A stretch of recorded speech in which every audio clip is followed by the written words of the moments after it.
전음성으로 인해 발생하는 난청은 중이염으로 인해서 일단 저주파 난청이 발생할 수 있고, 물이 차는 타입인 장액성 중이염이라는 것도 있습니다. 중에 감염이 지속되거나 이런 알러지 등으로 인해 우리 코와 귀를 연결해주는 이관이 막히는 경우 중에 액체가 저류가 됩니다. 이로 인해서 고막이 제대로 진동하지 못해서 저주파부터 고주파 소리까지 광범위하게 청력이 저하될 수 있습니다. 그리고 이경화증이라는 질환에 의해서도 이러한 난청이 생길 수가 있겠고요. 여러가지 대상포진 등이 귀에 들어오는 람자이언트 증후군이라는 것도 있겠고, 뇌척수에게 압력이 저하돼서 척추마취나 마취 주사 같은 걸 맞으신 후에 발생하는 경우가 있는데, 이로 인해서 저주파성 난청과 함께 두통이나 어지럼증 등이 같이 동반되는 경우가 있습니다. 자, 진단으로는 청력검사입니다. 저주파 난청은 전문 청력검사를 통해서 진단할 수 있고, 결과는 수능 청력검사라는 결과에 표시가 됩니다. 청력검사 결과는 그래프의 선이 왼쪽 아래에서 시작해서 위쪽으로 가파르게 경사지는 패턴을 나타내는데, 저주파 난청을 나타내고 일반적으로 고주파 난청과는 경사 반대 방향으로 갈 수 있겠고요. 담당 이비인후과 전문의를 통해서 메니에르나 또는 이경화증과 같은 다른 질환을 의심되는 경우 영상검사나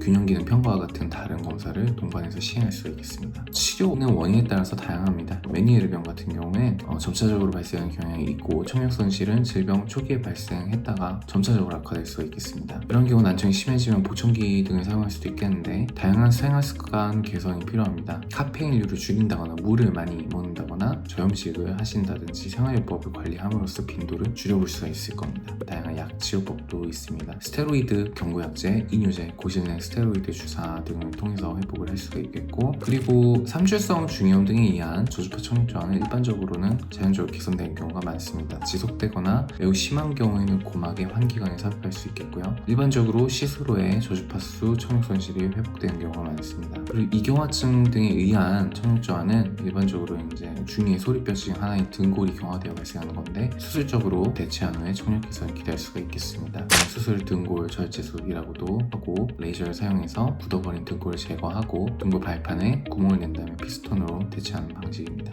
그리고 난청이 너무 지속되거나 이런 저주파수 청력저하가 회복되지 않는 경우에는 보청기 사용을 권유를 드립니다. 물론 청력의 정도에 따라서 다르다고 보시면 되겠는데, 저주파수 청력 손실이 있는 사람들에게 보청기를 착용할 경험이 있는 유능한 센터를 찾는 것은 매우 중요하다고 볼 수 있겠습니다. 최대한 잘 들으실 수 있도록 설정을 올바르게 맞추기 위해서 여러가지 피팅 단계를 할 수 있겠고, 자, 이러한 것들이 재발되지 않기 위해서 환자분들께서 생활요법을 해야 되는 것들이 여러가지 있는데, 먼저 염분 제한하는 것, 그리고 카페인이나 알코올 등의 사용을 최대한 주의하시는 것, 증상이 생겼을 때 물을 많이 드시고 최대한 잠을 많이 주무시고, 이런 것들이 있겠습니다. 자, 저주파수 청력저하가 의심되고 소리에 이상이 생겼다는 경우에는 빠르게 청력검사를 하시는 것이 중요합니다. 정확한 청력검사를 통해 진단을 받고 빠른 시간 내에 적절한 치료를 받으셔야지 너무 지체될 경우에는 영구적으로 돌아오지 않을 수 있기 때문에 반드시 인근의 이비인후과 전문 클리닉에 방문하셔서 청력검사를 하시도록 권유를 드립니다.